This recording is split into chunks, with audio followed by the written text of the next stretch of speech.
Let's see. Let's go on YouTube. I'm still beating Deadpoolzilla in an amount of audio drama reviews, but damn it, I'm just not happy enough with that number. So that means we're going to cover another one. This is a fairly recent one, a Peter Davison story, because apparently I am in a rut when it comes to that. This is called 1001 Nights. And if that title makes you think of anything, yes, it's very much kind of a riff on, the whole 1001 Nights, Arabian Nights. Yeah, you kind of pieced it together. I haven't mentioned it yet, and this is the best way to do it because I just finished this the other night.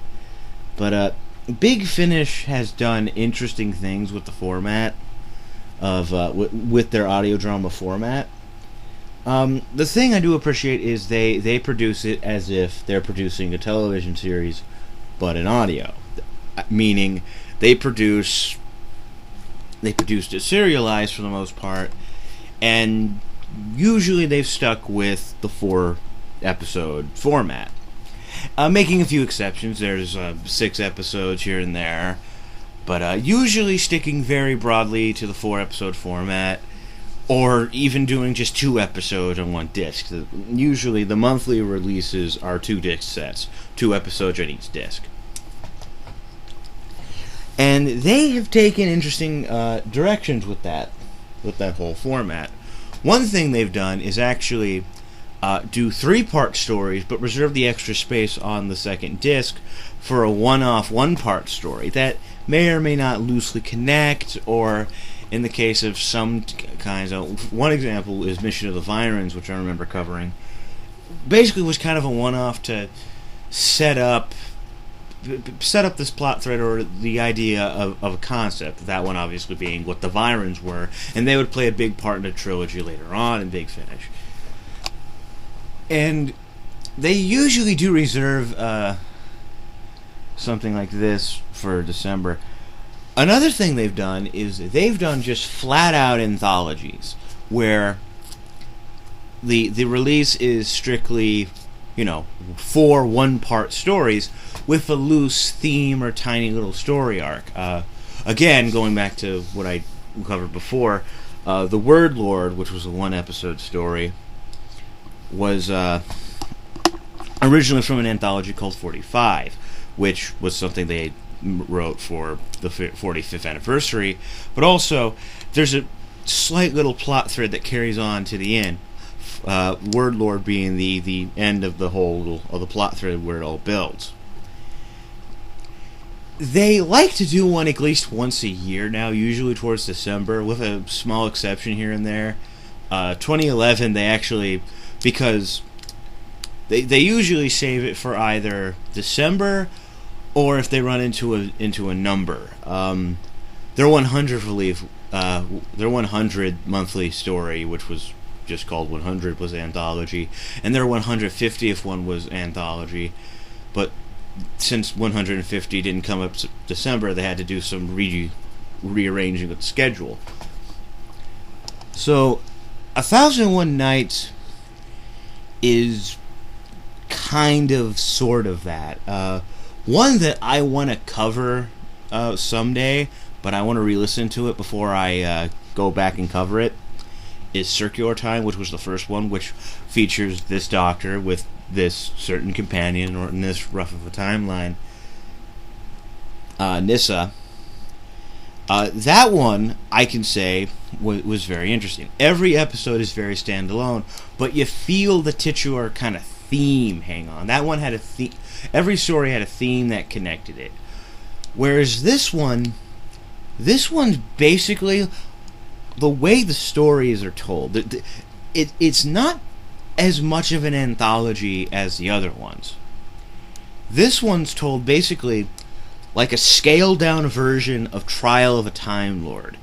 The way Trial worked, like I covered, was it was essentially broken down into 4 separate acts.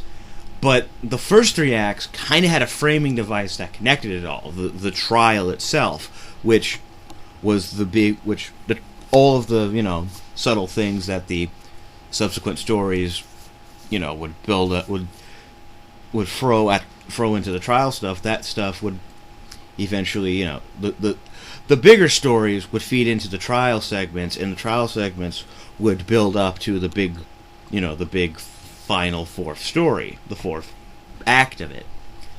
The same goes here. The basic idea is the Doctor is, he's been imprisoned. They're in an Arabian palace, and the Sultan basically makes a deal with Nissa. Nissa, who tries to basically tries to lie to him at first, tells a story, a slightly exaggerated story, and exaggerated so he can better understand it, give it more of a mystic quality, and mention that the Doctor uses magic and they have a magic carpet and all that. Eventually, he realizes that she's saying crap, and then kind of propositions her, if you tell me a story, I will let him go. And of course, this basically pushes the first three parts of the story. The main meat of the individual parts being the stories Nissa's telling, which are all very fun. The first one being a story that deals with a sort of demonic possession, sort of, because it's Doctor Who, and as we all know, ghosts don't exist.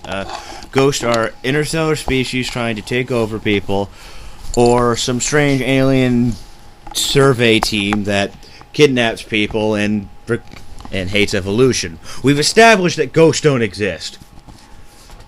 So, big shocker, it's not a ghost, but some sort of alien.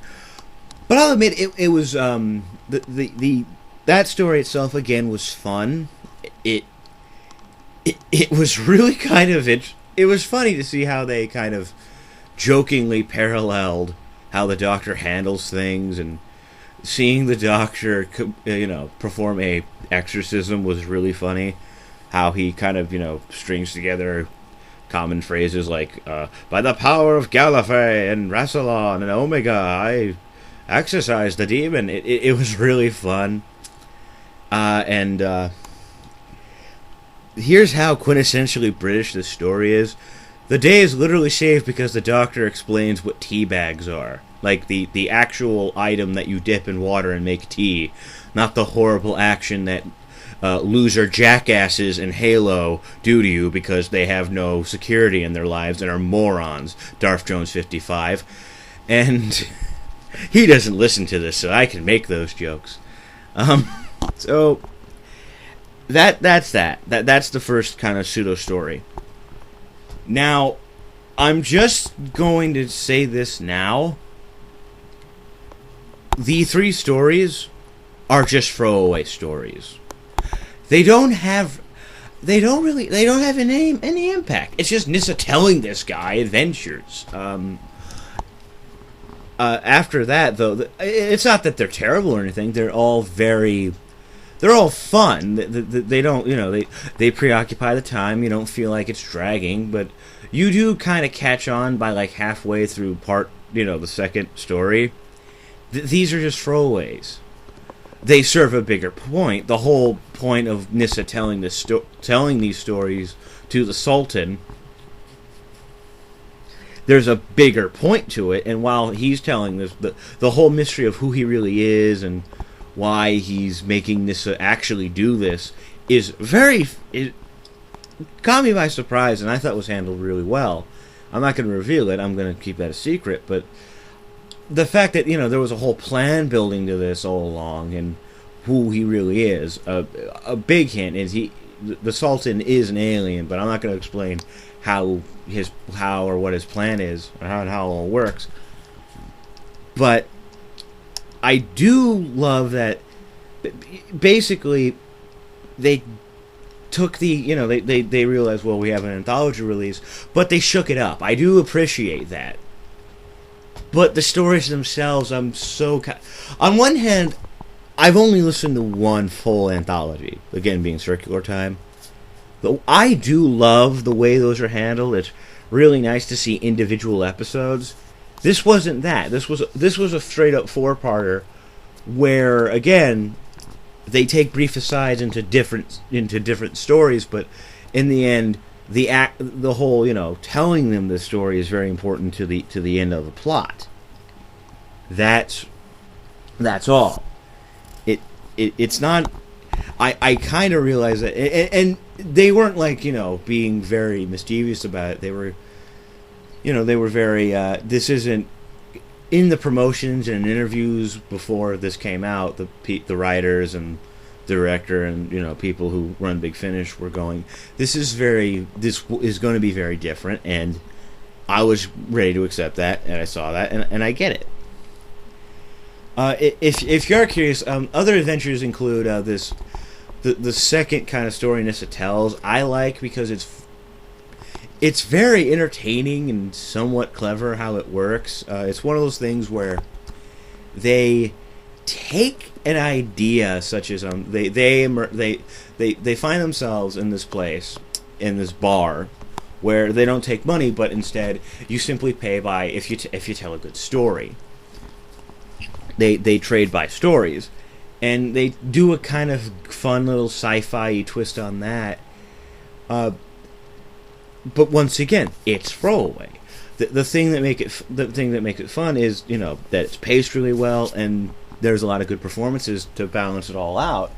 Same thing with the final story. Again, not really a deep, overthought of adventure. It's just. Actually, no. I was settled. I'm kind of confusing things. There was an adventure before the one with the ghost and all that. There was this really cool, tense story where they find this lone prisoner in the warden who's watching over them, and it's one of those things where I think they could have easily dragged it out into maybe into, I don't know, a 4-parter, maybe a 2-parter, honestly, because I thought the idea had enough meat to support it if they did it right. But it was this idea of they meet this prisoner and they meet this warden, but it kind of runs into the cliche, things aren't what you think they are. But it's done in a really interesting way where you were expecting the warden's obviously sadistic, but the prisoner's innocent, but it's switched up in a way where you have to really listen to it to see what's going on. But I liked that was actually very well done now that I'm remembering it. But once again, it's more. It feels throwaway at the end because it's not. The events of the story are impactful. The fact that this is telling the stories in general is impactful to the overall story. That's the problem. So after all that, again, performances I liked a lot. Again.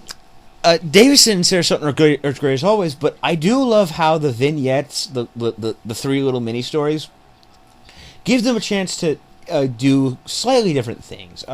Especially the second one. The second one gets them to very much act and do things that you would not suspect they would do.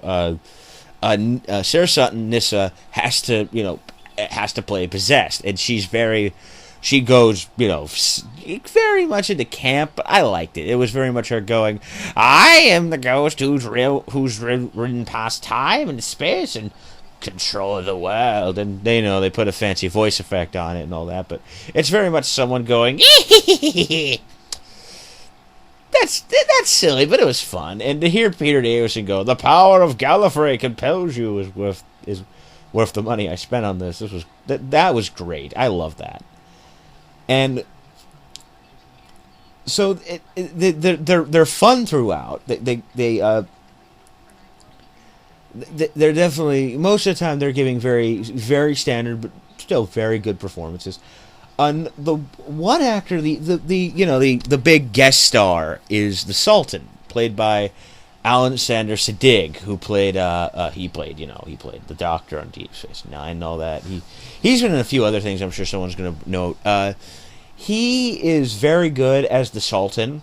He's written and he is playing very much like he plays it kind of like your standard. I'm holding you against your will, but he's also trying to be nice, but he has ulterior motives and he's not being 100% fair. And he plays that suave persona really well. And then the big twist happens where you find out what his plan is, and his character makes a character shift, but it makes a lot of sense when you understand it. And I do love the transition. I love how he handles it. It's not just, snap, I'm different. He's slowly changing. And he's very much a different character by the end, and I liked and appreciated that. So, basically, the bottom line, I think, is if you don't mind that this isn't really a big character piece, it's not. It's more about the fun than the actual character growth. This is definitely it. It's very lightweight, but it keeps your interest. It's not the greatest, but I had this feeling that all these writers, they got together and we're trying to basically kind of do a jam, like a writer jam piece of sorts where different writers wrote the different stories, and they just wanted to have they just wanted a chance to write some fun short